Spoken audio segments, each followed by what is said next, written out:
ร้อนมากนะครับ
อันนี้คือนวดไทยใช่ไหมครับนวดไทยนวดโอยด้วย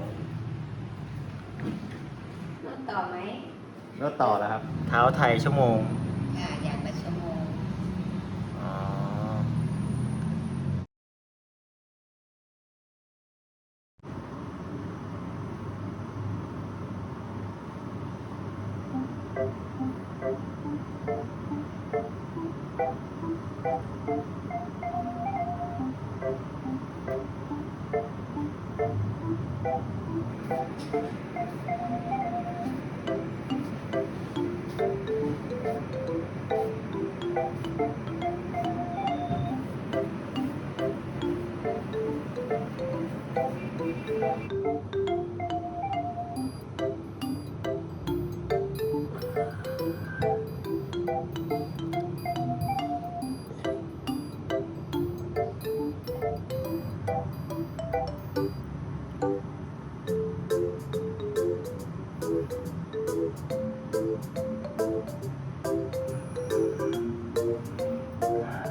ด่าฝั่งโน้นเลยสัตว์จะด่ากูด้วยนะ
จะแนะนำคุณลูกค้าเป็น Relax Body Massage นะคะคือ ครับ ว่าการใช้เทเลปิส2ท่านหนึ่งท่านก็คือจะนวดคอบ่าไหล่อีกหนึ่งท่านก็จะนวดเท้าในเวลาเดียวกันนะคะ อ๋อ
ผมเป็นคนหัวล้านไหมครับ มันค่อยๆล่นขึ้นไปเรื่อย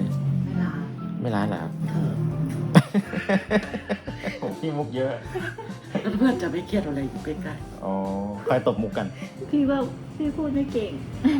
ฟังอย่างเดียวหัวเราะอย่างเดียว อ๋อ เป็นพนักงานมานานไหมครับ ๆ7 ปี โอ้7 ปีแล้วครับ เขาไม่ได้ออกใช่ไหม ไล่ค่ะ ไล่ไปแล้วเหรอ แล้วยังกลับมาอีก หน้าด้าน โ